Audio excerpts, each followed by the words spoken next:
Hola, amigos, to the Tech-Mex Podcast. This is Season 1, Episode 5. I'm your host, Eric Ramirez, with my co-host, Mando Gomez. Today, we're going to be covering the latest in tech, business, and the Latino community.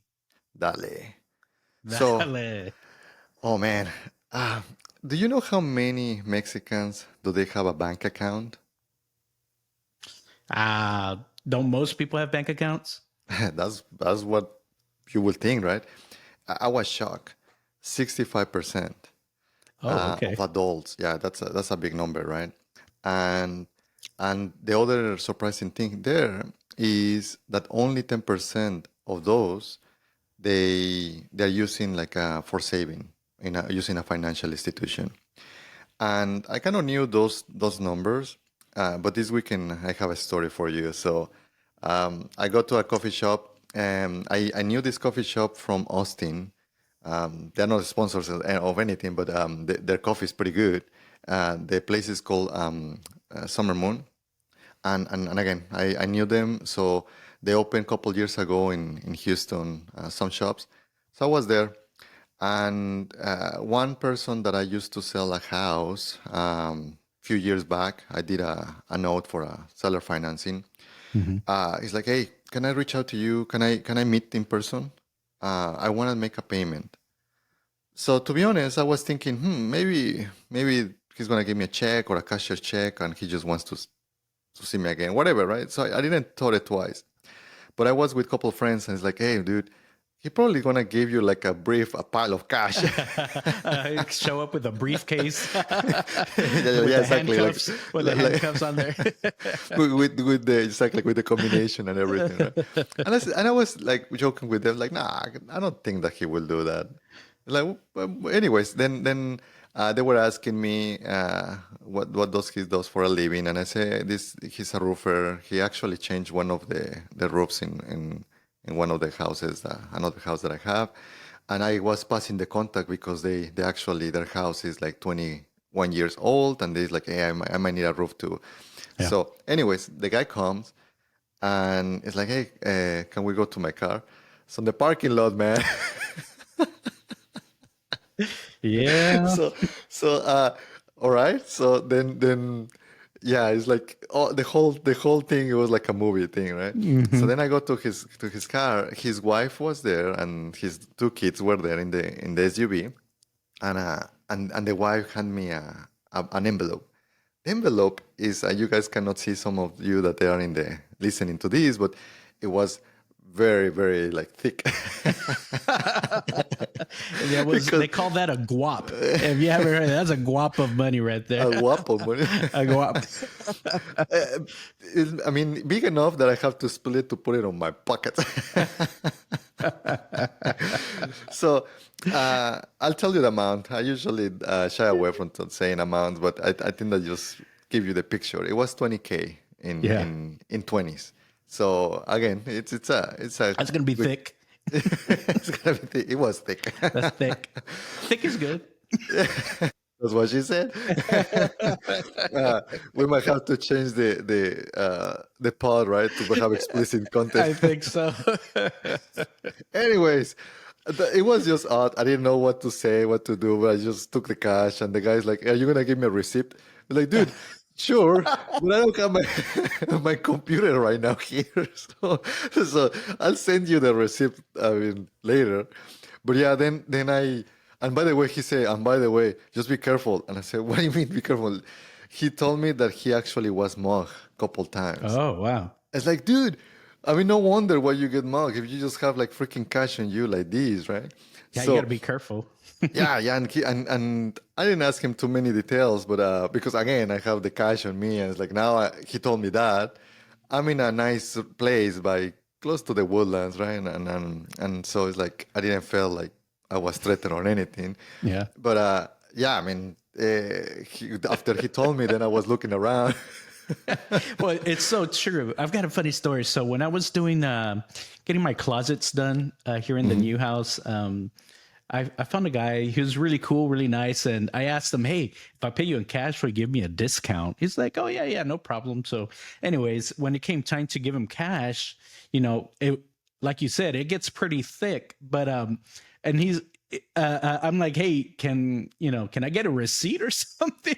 He's like, hey, I don't have a receipt, but I was thinking the same thing. I'm like, I'm just handing over a bunch of cash. At the time, it was like it was like 15K.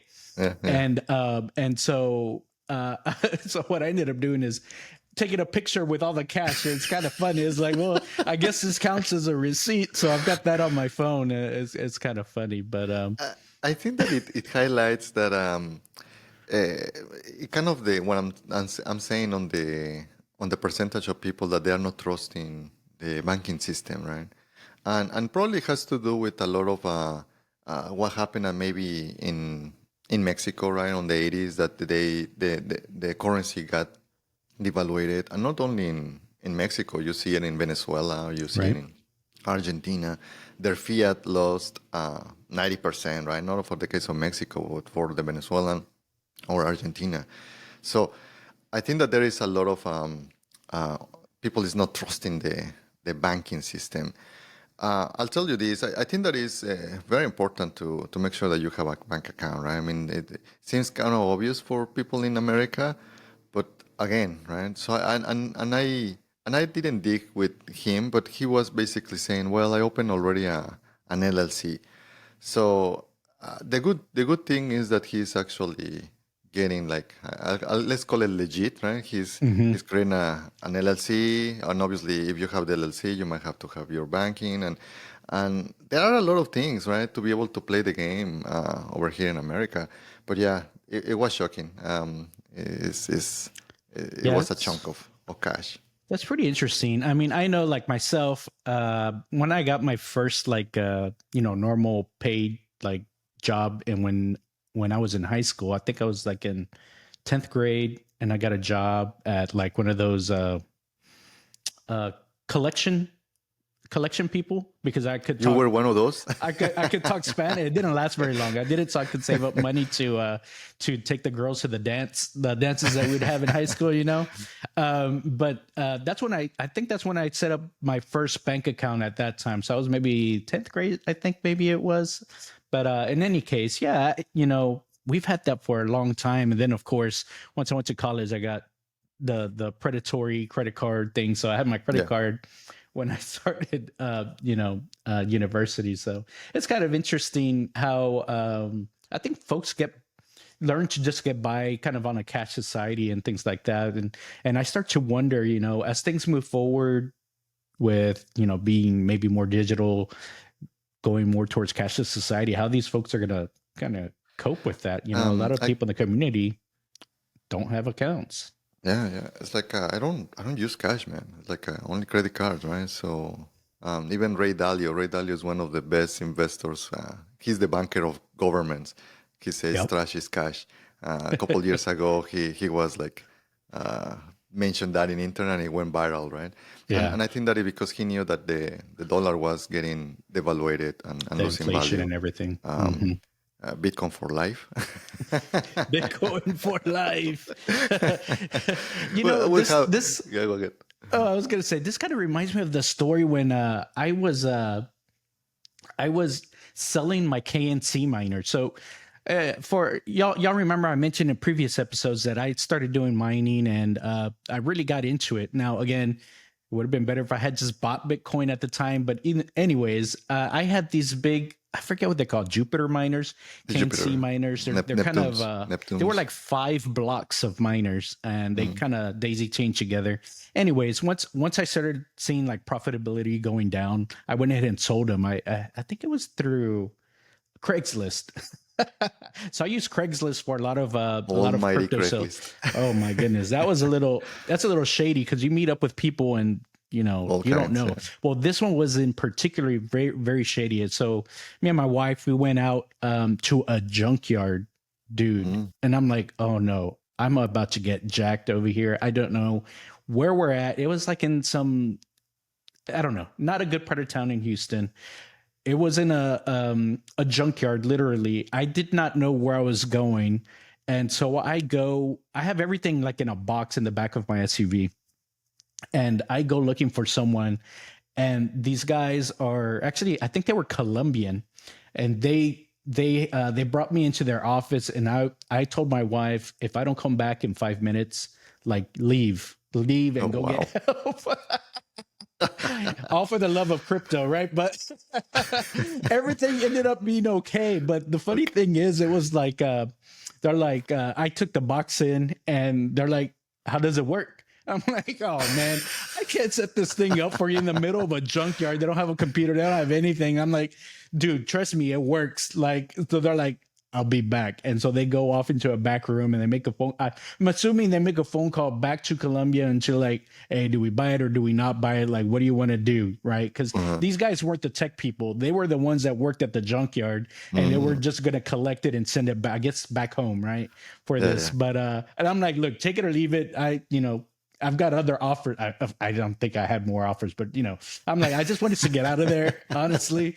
But no, the guy said, no, we'll take it. And they hand me the cash, and I'm out of there. Right. But, that's kind of a funny story.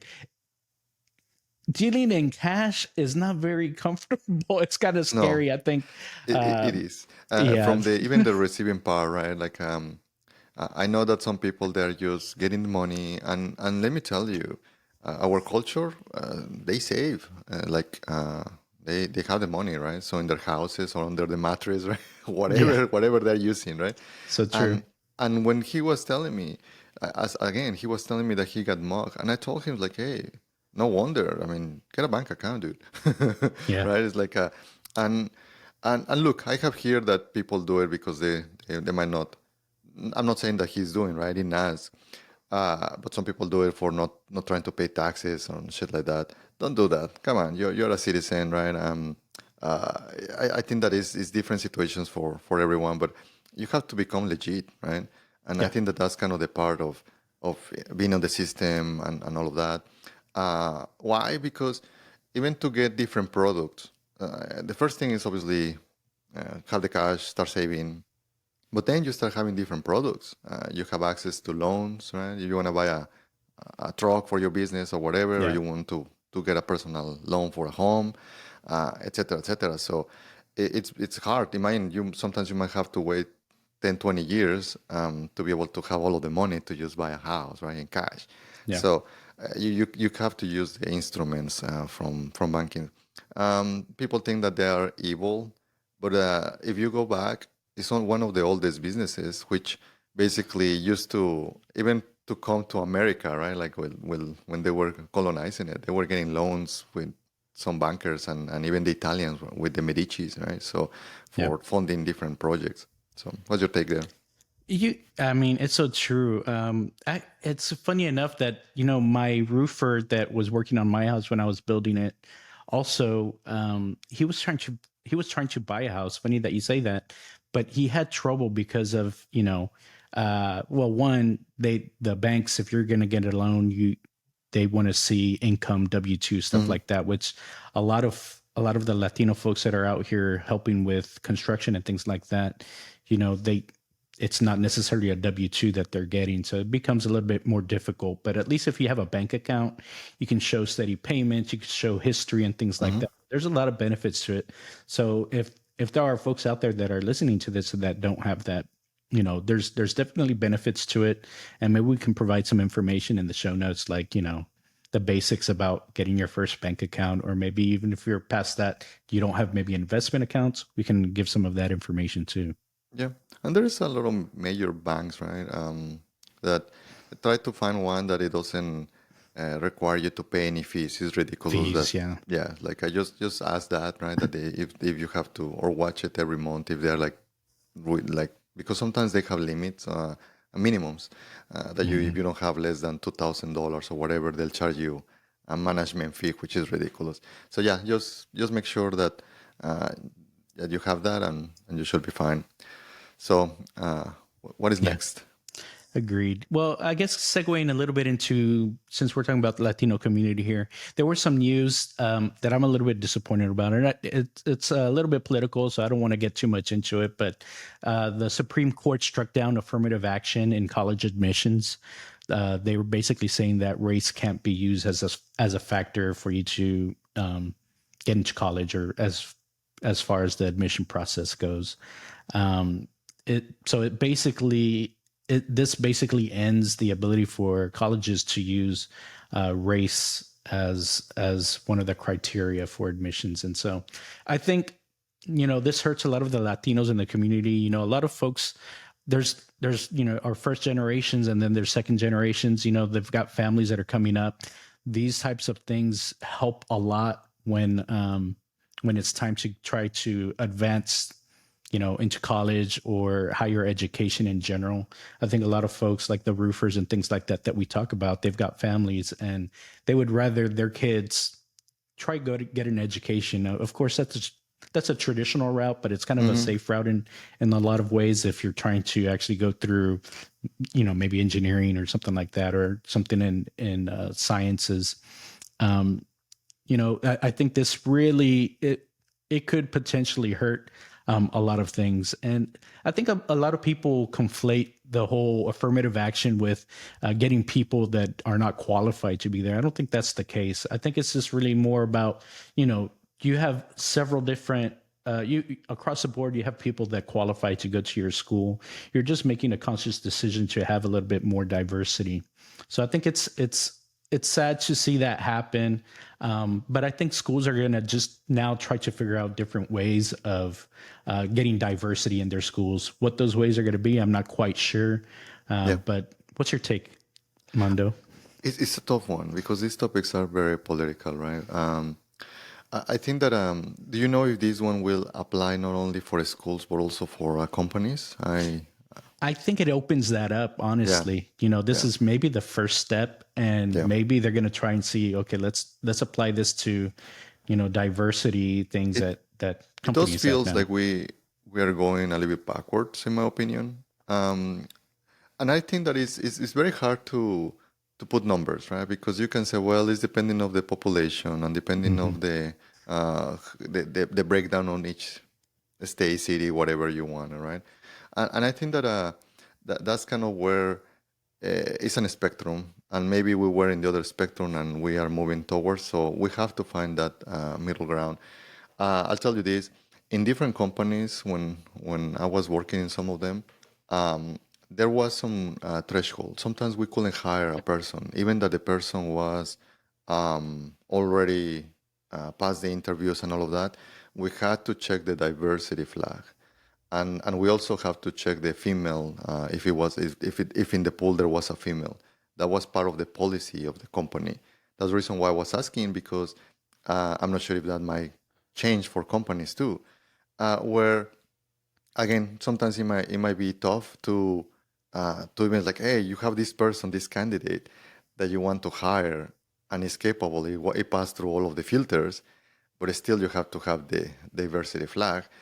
And if I really think that at the beginning, it kind of make me conscious to start like, okay, I need to make sure that I'm doing it. And I actually, through my career, I learned. It's something that you just become aware. And it's not doing it on bias or anything like that. It's just, like in the case of engineering, we're engineers. It used to be the ratio, even people, females getting graduated, it was very low. It was 10%. It's getting a lot better than that. But yeah, I think that those type of things help it. I really think that they help to start switching the balance. But yeah, it's a tough one. Yeah, I know, and I know when I visited, right, when you tried to kill me on your lake last week or the week before, when you almost died, when I almost died, trying to take over the podcast. I know it. No, the empire. What I really liked seeing is how. I think one of your daughters, she said she was interested in being like an astrophysicist or something like that, right? Yep. My wife is actually a physicist, so there's that's not usually a field that you see. I guess a lot of women in, just in general. I think maths and sciences, but of course that's all changing, and it's all for the better. The more diversity, the better. So, I wonder how it's going to impact the next generation. What's the trickle down effect on all that? I think that is like it has to go. That's the reason why we are doing this pod, right? It's a lot of the mindset, because before it was and we are not talking about many generations. You're talking that even one generation, sometimes even my wife, She was telling me she's a scientist, and she was telling me that sometimes her family didn't have like, well, you're a girl, are you sure that you want to do that?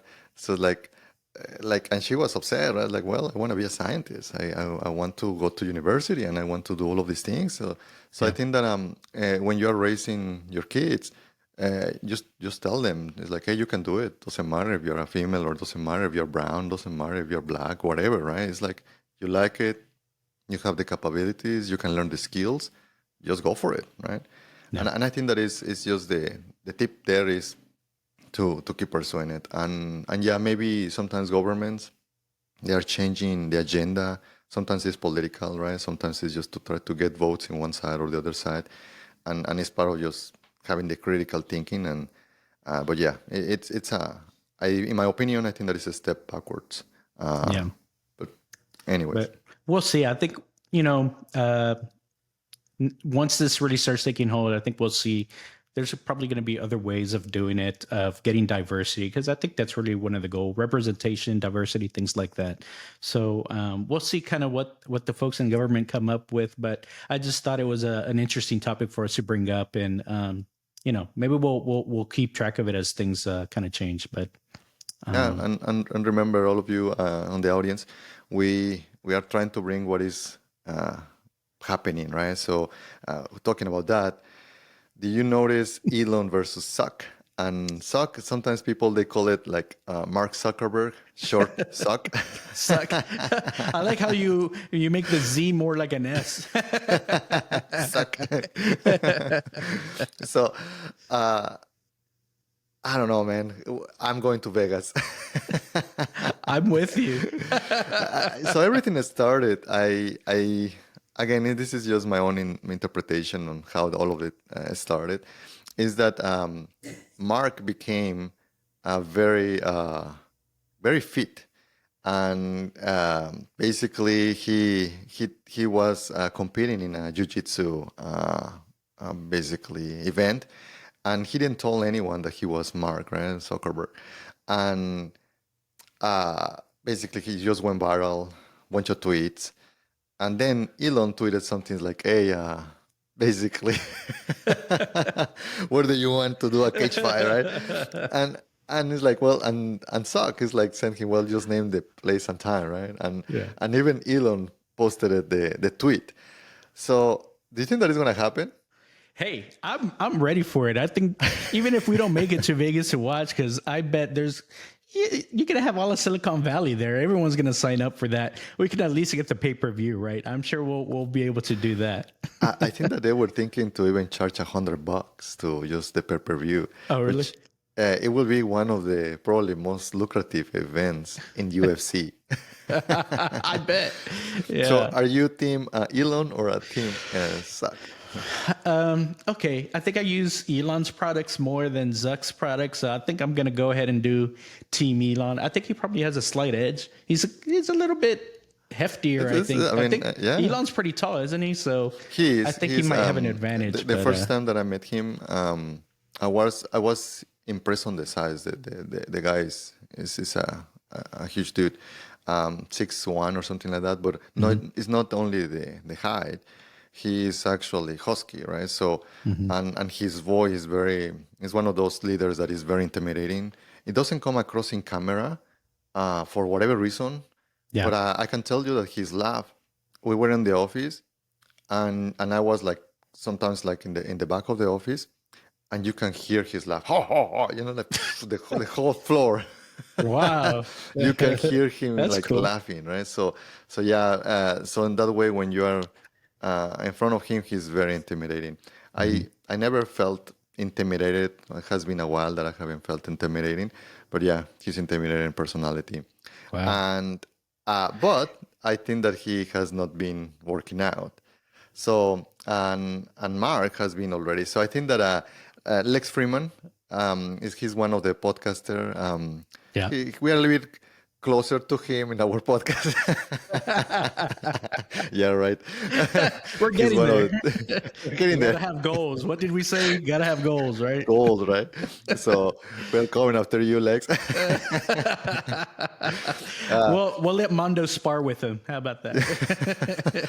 Yeah, the guy actually, he's also has been into jiu-jitsu. I think that a lot of these guys are going into, because jiu-jitsu you have to strategize, right? So it's not like only like karate, like you are like this I one. don't know much You about it. have to have a strength. You have to strategize. So it's kind of a different type of martial art.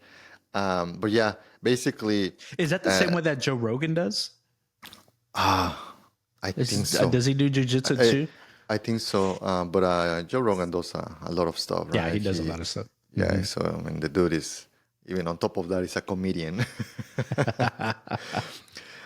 So I think that Lex, he sparred with both, with Elon and with Zuck.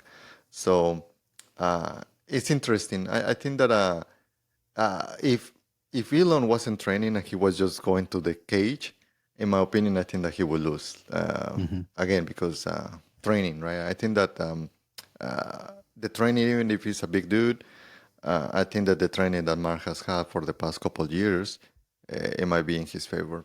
But now that he's training, the balance might tilt. Huh. Pretty interesting. Yeah, I took a look at the sparring videos with Lex for both of them. I don't know. I can't tell what they're doing. It looks like they're just like try and grab each other, grab your feet. I'm like, I think I could do that too. I just grabbing feet and try and flip the other person over. But what looks funny is like they look like they get pretty exhausted doing that. So I don't. Considering my last experience at the lake with you, Mando, where I was like, I lasted 20 minutes right out there at the lake. 20 seconds? 20. I don't know if I could do, more than a couple minutes of jujitsu. I think that looks tough. It is the tension and the pressure and the strength. It is exhausting, right? So, dude, like fights, right? Fights, people think that they last forever. No, it's just all of the hormones and adrenaline, right? And obviously getting punched or getting hit. It's usually very, very short, the fights. So. Yeah.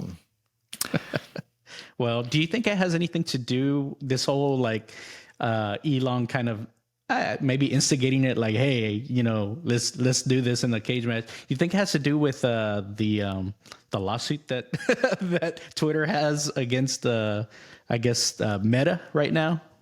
I just think that Elon likes the spot. He and also for social media, right? I mean, both they own social medias. I think that what happened there with, if you guys are not familiar, Meta, which is the company that owns Facebook, Instagram, WhatsApp, they created this application called Threads. And it's almost like a ripoff of Twitter. If you haven't installed it, just go to Android Store or Apple Store and just look for Threads. And you need an Instagram account to do it. Okay. But going back to your question on maybe, but it was later. It was Threads just happened. The fight has been already a few weeks. So, but yeah, might be creating some tension.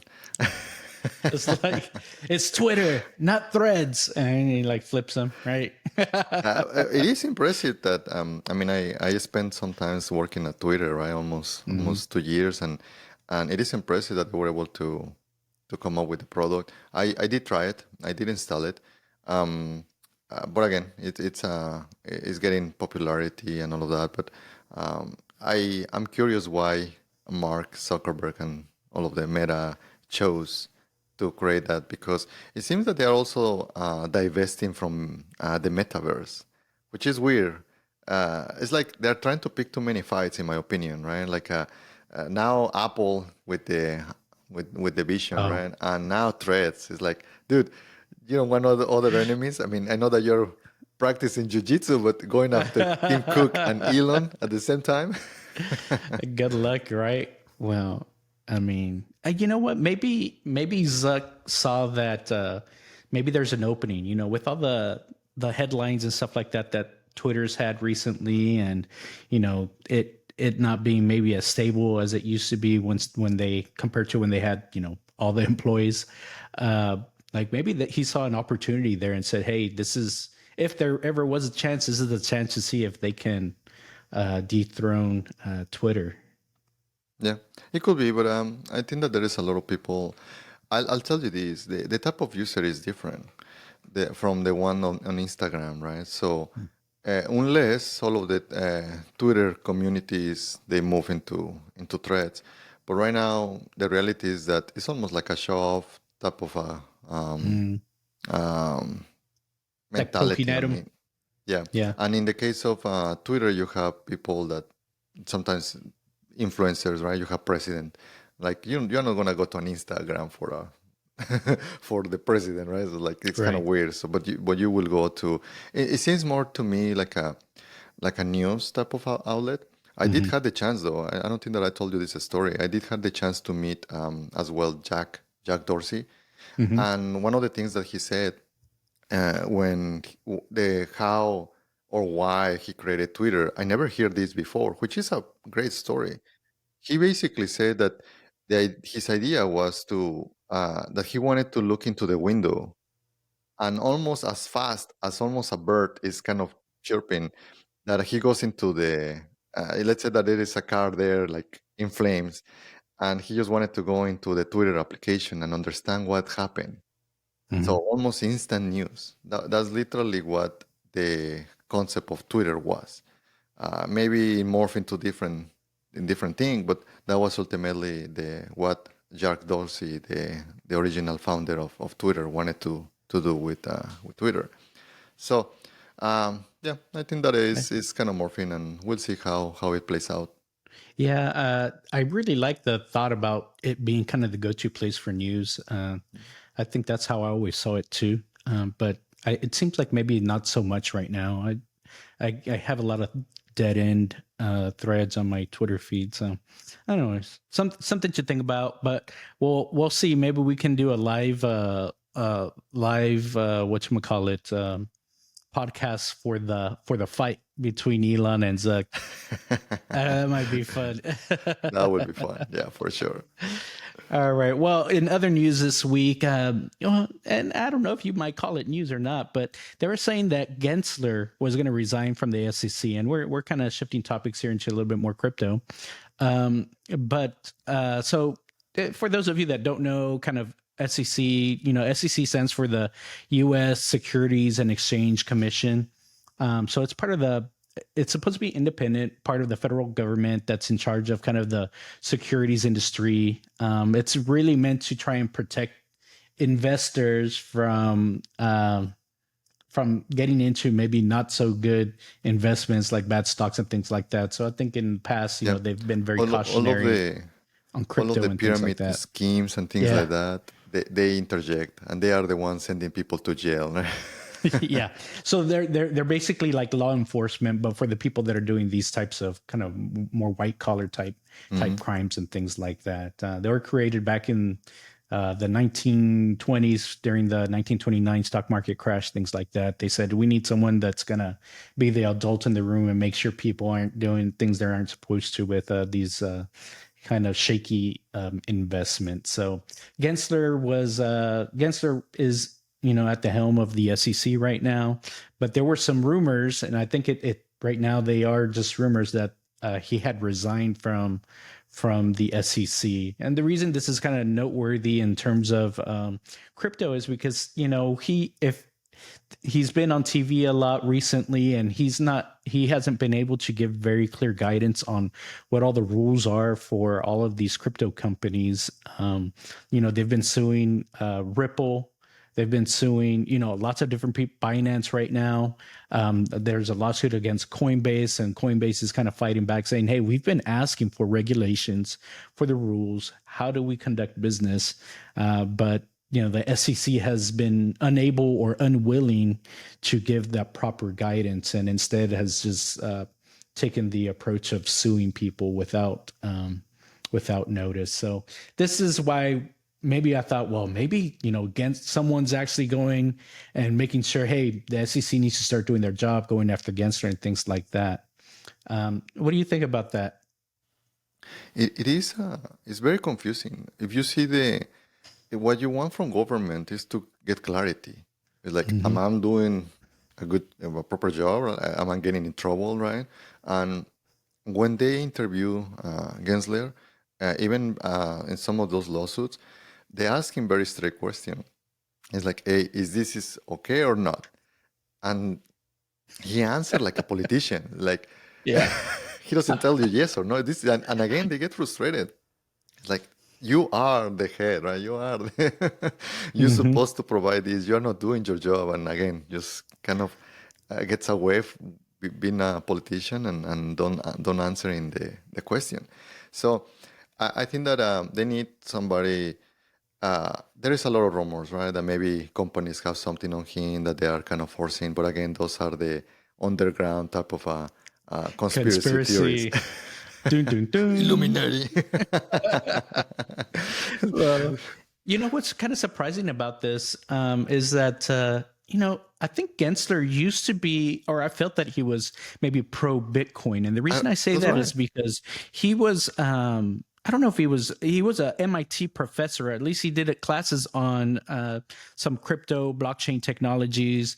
And if you're interested in that, by the way, I only saw that just because I was cruising YouTube and I was looking at AI stuff, and then a lot of crypto came up, and I watched a couple of his introductory courses on crypto and Bitcoin and blockchain. So there's some of that information out there. But in these courses that he had online, he seemed to be very, at least, open and pro Bitcoin in a lot of cases. And so when he was announced that he was going to, lead the SEC, I thought, okay, this is going to be great.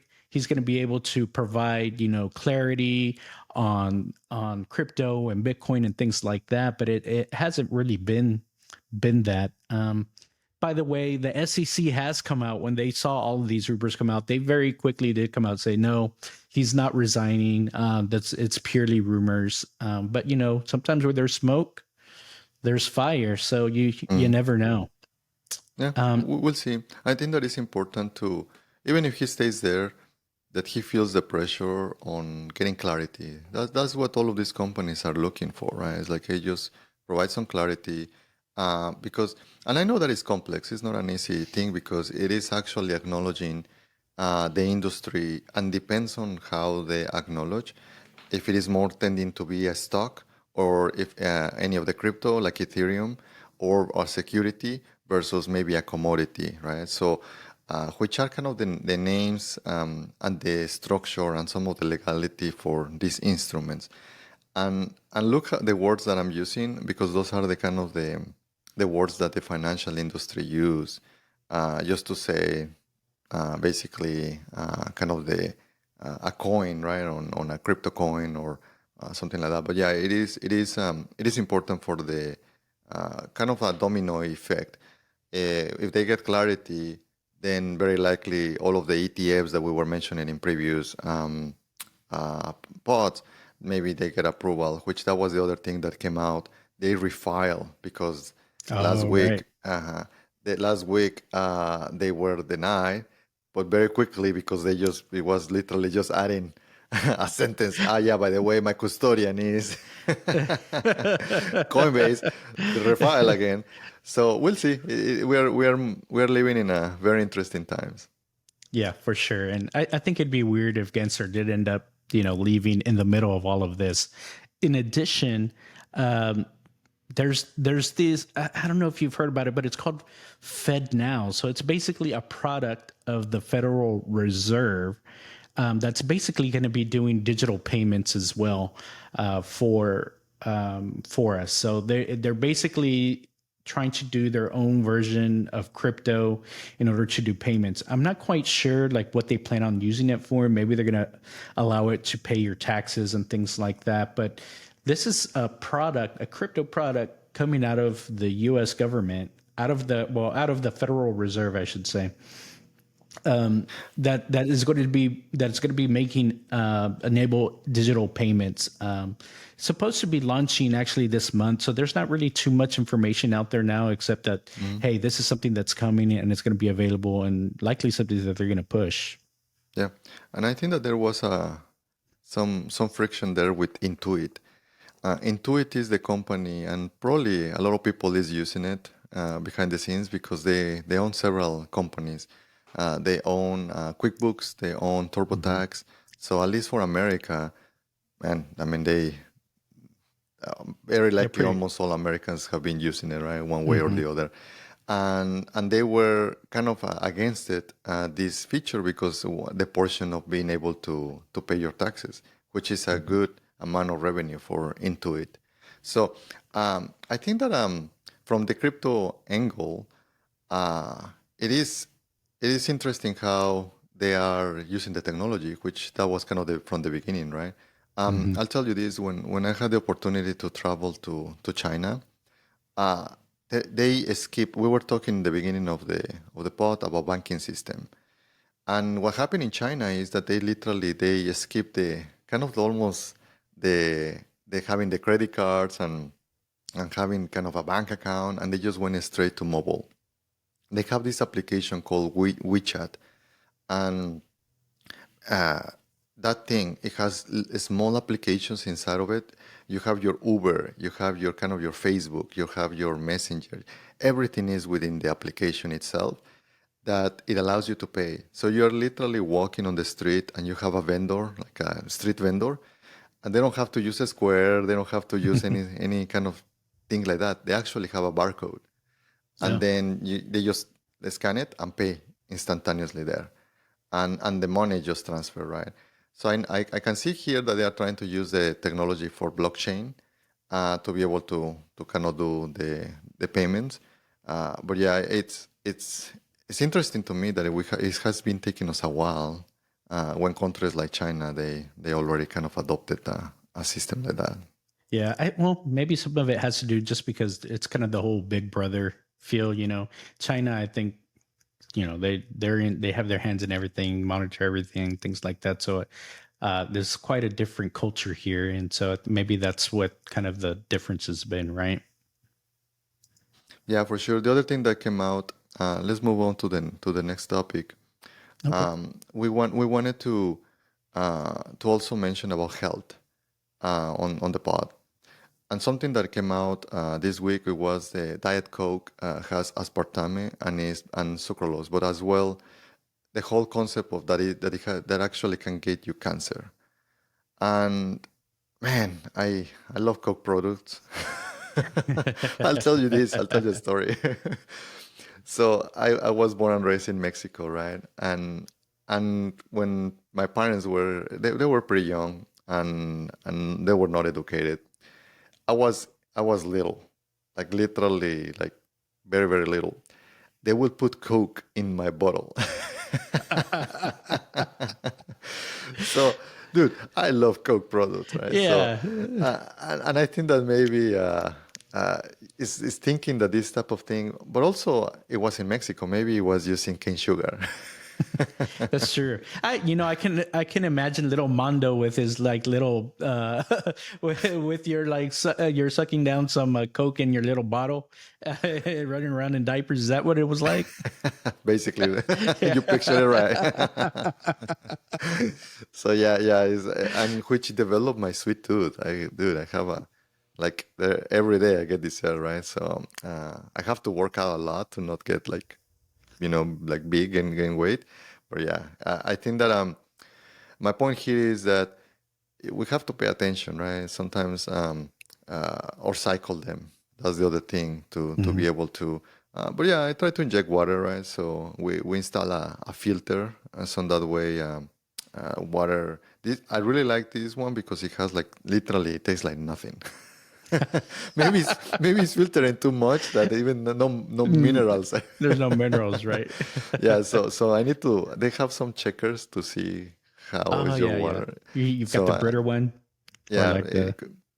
and because this thing is called osmosis, so Oh, okay. yeah. But again, it's pretty good. But yeah, I think that health is very important for everyone.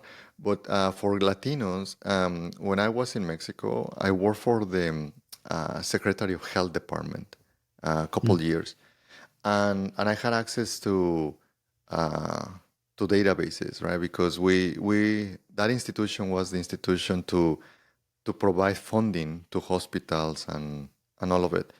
And one of the databases that we had, it was about mortality. And you Mm-hmm. know what was in that time number one mortality cause in Mexico? It was Coca-Cola and diabetes, baby bottles. basically. Oh, really? Yeah. Diabetes. Oh, So yeah, of course. yeah, Hmm. diabetes was number one, and second one it was heart disease, right? Which Hmm. usually is because people is getting overweight and the type of food that you are eating. The Hmm. third one was accidents, just Hmm. regular like accidents, right? Car Yeah. crashes, whatever. So, but yeah, if you notice this type of problem, it's across everyone. So yeah, I think that we needed to mention, right? Yeah. I'm guilty. I, I, I I I eat and drink a lot of Coke. So what's your yeah. take there? Well, no, I think Latino culture, Coke is a big part of it because when you go to a carne asadas, you pretty much have to have Coke there. And so I think Mm-hmm. this is part of everyday life. One of the differences, and you mentioned it a little bit, is that, in Mexico, though, I think they've got the cane sugar version of Coca-Cola versus here in the US, we have high fructose corn syrup version. So if I had my choice, I would probably drink the cane sugar version over the high fructose corn syrup. I think there's other studies that show, different things about both of them, but certainly the sugar content is something that maybe affects a lot of Latinos. I think here in the U.S., I think we see that there's diabetes in 17% of the Latino community versus just maybe 8% in the normal white American community. So that's over Mm-hmm. double that you see within the Latino community, and so it's definitely something to know. Now, I know we've been talking about Coke, but there's also Coke has the aspartame when you're drinking Diet Coke, not just normal Coke. But part of the news that also came out recently was sucralose, which is what Mm-hmm. Splenda uses, or I Yeah. think that's the chemical name for Splenda. So there's a study that came out that said that basically sucralose is genotoxic, and basically it's breaking down the DNA within your body, and that can be linked to lots of different health issues, including something like leaky gut, which leads to inflammation. And inflammation really is at the core a lot of the causes for a lot of the disease that we have. So we wanted to point that out because we know a lot of our Latino culture, Yeah. is drinks a lot of these Coke products, and maybe it's hard to come off of them. And so they're looking at maybe some of the diet products. And now we hear about the Diet Coke and the Splenda here. So it's kind of a tough road, but it's something that we have to do. It's pretty Mm-hmm. interesting that in Mexico, I think it's slightly different. They actually have some labeling on the can that tells you this. Have you seen it? I didn't pay attention, but when I see it, because you can find it in Texas very easily, a Hmm. Mexican Coke, and yeah, I'll take a look on it. But I remember seeing they changed some of the labeling, so Yeah. maybe that's what it is. Yeah. Well, if y'all, for those of y'all that haven't seen it, it's got like these black diamond labels on there that basically say, "Hey, That's this right. is high sugar, high Mm-hmm. calorie. You need to be careful with these products." So I think, in Mexico, I think that's a great step in order to try and educate the population, just because it's been part of the culture and part of everyday life for so long. They just assume it's probably okay with them. And I think with things like obesity, that stuff really sneaks up on you. I think there's probably lots of things that happen to your body before you see the things that are like the weight gain and things like Yeah. that. So it happens over time. And at some point, it can become a lot tougher to try and reverse a lot of those things. Yeah, for sure. And I think that like in my case, you might have to know your body, right? And if you are taking that much sugar, try to understand your sugar intake for your insulin, because that's what it affects to have a lot of spikes, right? And maybe some tech, you can grab some monitors to be able to track it better. Yeah. Yeah, that's true. I actually used one just because I was really curious. There's these things called CGMs, or continuous glucose monitors. You typically, they're given to people that have like sugar issues and things like that, so you can monitor your blood glucose over time. Usually you might have to do like a pinprick, stuff like this, but this thing is like a little, it's the size of maybe like a quarter or something, and you put it onto your arm or something like that, and it sticks there, and it gives you kind of real time measurements of what your glucose is. So if you're curious, like for me, what I was doing is like, I'm curious, how much does like a soda affect me? How much does like potatoes and white rice affect me? Things like that. I'm just kind of a curious person. And so I went out and got it, and I used it for a couple months, and I thought it was pretty interesting, some of the information that you get. One thing I did find is like my sugar was a little higher in the mornings while I was asleep. And that I think I figured out what that was. It was because I think I had sleep apnea. So I think there's after reading a little bit about it, I think it raises your cortisol, which tends to raise your sugar, and that happens in the morning while you're trying to sleep. So getting a hold of that, but it's really interesting how this technology works. Now, I think what we've seen previously is like, you got to have diabetes or something like that, something wrong with you for doctors to prescribe it to you. But I think the one, I forget who, I think it was called Libra, Libre, something like that, for the version that I got, and they had like a coupon, so I could do it for free for a couple months. And I just asked my doctor, "Hey, can I get this? I'm curious. I want to see." So yeah, they hooked me up. I guess I have good enough insurance, so they're like, "Yeah, you could use it." But I didn't use it for long. But I thought it was really interesting. But I think there's these trends, like there's people that are trying to, I guess, hack their own body. I've been following some of the nootropics, stuff like that, optimizing your health, and these are kind of some of the first steps that are, getting into tech. I think there's a lot of folks, a lot of tech companies that are trying to get into this area or sector. Yeah, we will start seeing, and to be honest, the tech that is being used is very minimal. Like you only check your temperature, right, your pressure, and basically your sugar, right? So, and all of those you can buy them like $20, $30 a pop of these devices. I do have all of those, and I try to check as well, so that way you can have a baseline. So that way you can start doing some a health optimization, because what they're trying to do is to increase maybe another 10 years, right? 10, 20 years, that if the average age in America is basically what? 80s, 85 about. It has been between 76 to 80 something, right? So, but if you can increase it another 20, living properly, right? Having your mind, being able to move and all of that, sure, why not, right? That would be pretty good. And that's what these billionaires are trying to. All of them, they're putting money into these research companies to be able to do it. Maybe we should extend.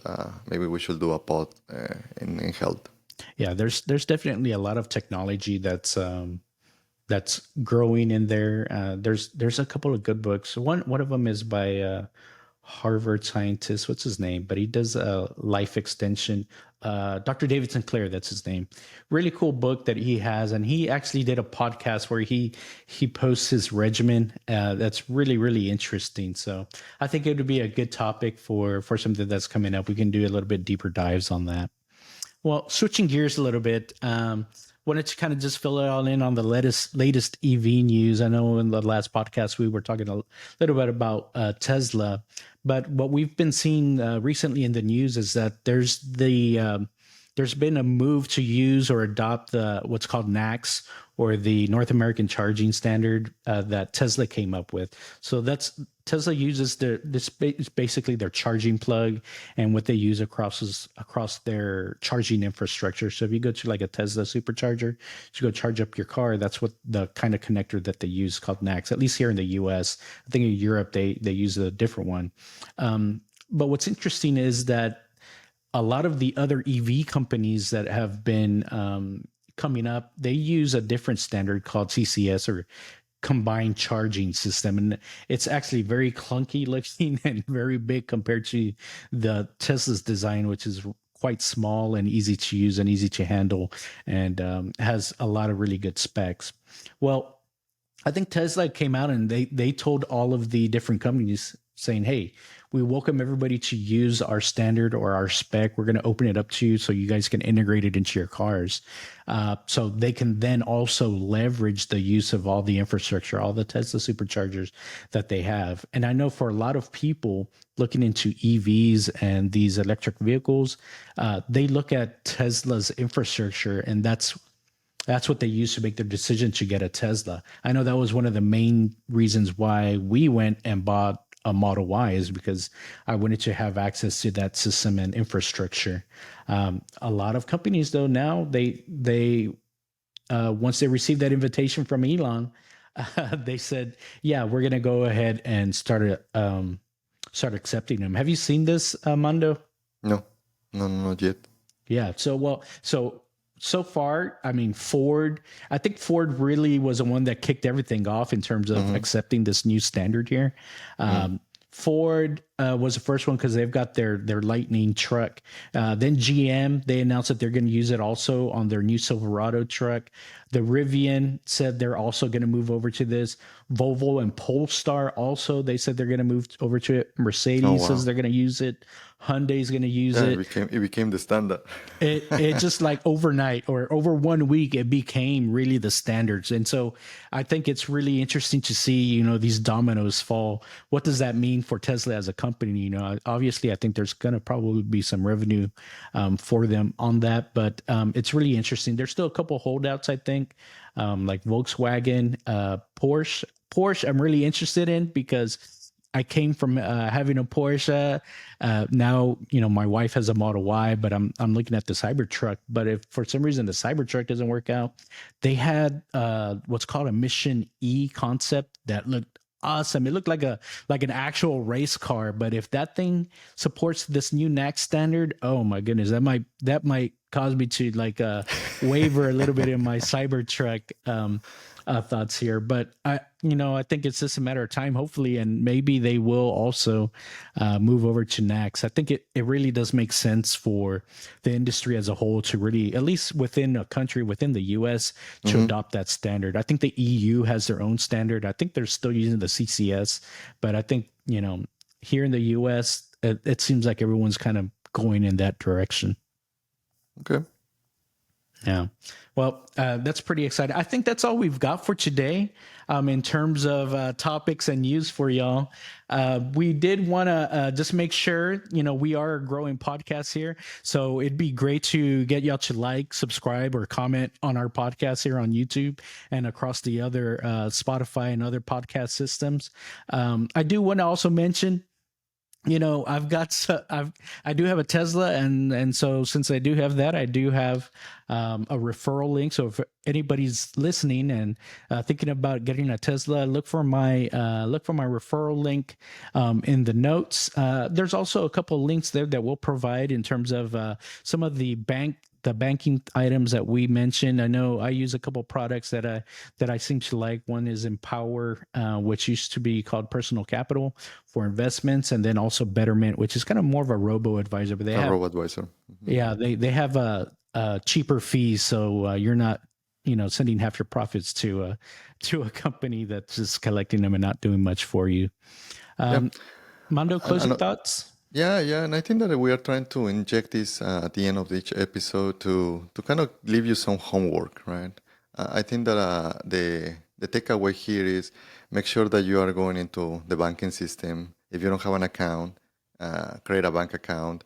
And if you already have the bank account, make sure that you're saving. So in that way, as we keep moving on the podcast, we will start giving you some tips as well on different avenues and all of that. So and yeah, don't remember, I have that as a homework too. Reduce aspartame, sucralose as well. Yeah, reduce the sugar. Well, everybody, thanks for joining us today. Go forth sin miedo. Sin miedo. Bye. Thanks, y'all. Bye.